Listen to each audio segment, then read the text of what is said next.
अस्सलाम वालेकुम जी। 3 माह पहले अगवा होने वाला बच्चा भीख मांगते हुए उनके वारिसीन को मिल गया। इत्तफाकी तौर पर वो अपने ही मोहल्ले में एक मस्जिद के बाहर भीख मांग रहा था, जहां पर इस हुसैन इसका नाम है। हुसैन अली का जो चाचा था वो मस्जिद में इशा की नमाज पढ़ के जैसे ही बाहर निकला तो बाहर एक छोटा बच्चा भीख मांग रहा था।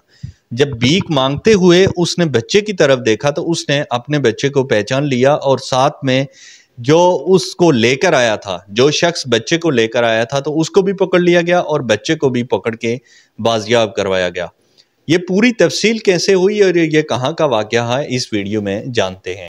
5 मई 2025 का ये वाकया है, जहां पर ये 5 साला हुसैन ये घर से अचानक गायब हो जाता है और उसके बाद से कहीं पर भी इसका पता नहीं चलता। पुलिस में भी कंप्लेन करवाई, पुलिस भी ढूंढ रही थी और साथ साथ वारिसीन भी ढूंढ रहे थे, लेकिन हैरानगी तौर पर इसका कोई पता नहीं चल रहा था। लेकिन उसी मोहल्ले की एक मस्जिद में नमाज पढ़ने के बाद जैसे ही इसका चाचा बाहर निकला तो एक बच्चा सामने भीख मांग रहा था और वो बच्चा हुसैन था, जो इनका भतीजा था।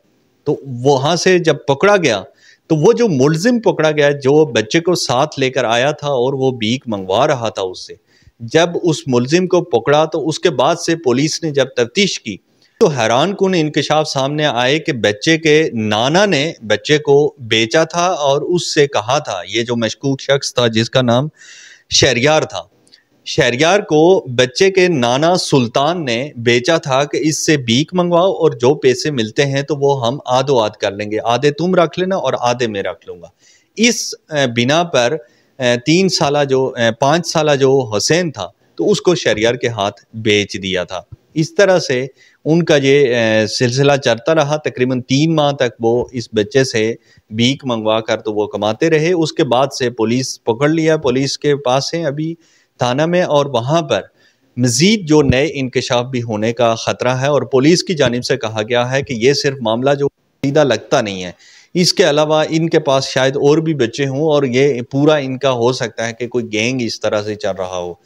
तो गुजारिश ये है, इस वीडियो बनाने का या इस रिपोर्ट पेश करने का ये मकसद था कि कोशिश करके अपने बच्चों की हिफाजत करें। बहुत ही हालात ख़राब हैं आजकल, जो ख़ास करके शहरों में जो लोग रह रहे हैं तो फैमिलीज़ के हालात बहुत ज़्यादा ख़राब हैं। एक तो बहाना बनाया जाता है गुर्बत का, महंगाई का, तो इस बहाने की बुनियाद पर बहुत सारे बच्चों को इस्तेमाल किया जाता है। ख़ास करके आजकल आप अगर मार्केट में जाएं तो वहाँ पर आपको छोटे छोटे बच्चे आपको मांगते हुए नज़र आते हैं।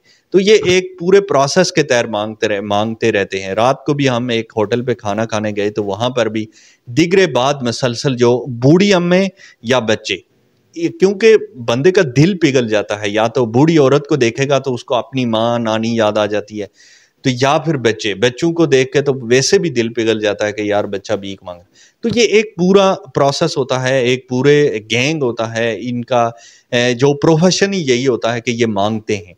तो वो बाकायदा से उनको इस तरह से सिखाया जाता है। उनका ये एक नौकरी, जैसे हम किसी भी जगह पे जॉब करते हैं तो उनको भी एक ये जॉब होती है और उनको कहा जाता है कि इतने पैसे तुमने दिन को कमाने। अब एक बंदा आता है आपसे रोटी के पैसे मांगता है, 20 रुपए आपने दिए, तो आप थोड़ा सा मुजाहिदा किया करें। किसी जगह पर भी बैठ के अगर आपके साथ कहीं बच्चा आके मांगने आता है तो थोड़ी देर उसका मुशाहिदा किया करें, उसका पीछा किया करें कि वो किधर से मांग रहा है, कैसे क्या कर रहा है। तो आपको हैरान कुन तरीके से पता चलेगा कि ये सिर्फ आपसे नहीं, 10-10 करके तो ये घंटे 2 घंटे में 300-400 की दिहाड़ी लगा लेता है। तो इसलिए कोशिश करें कि हकदार तक उनका हक पहुंचे और अपने बच्चों को ज़रूर बचाएं।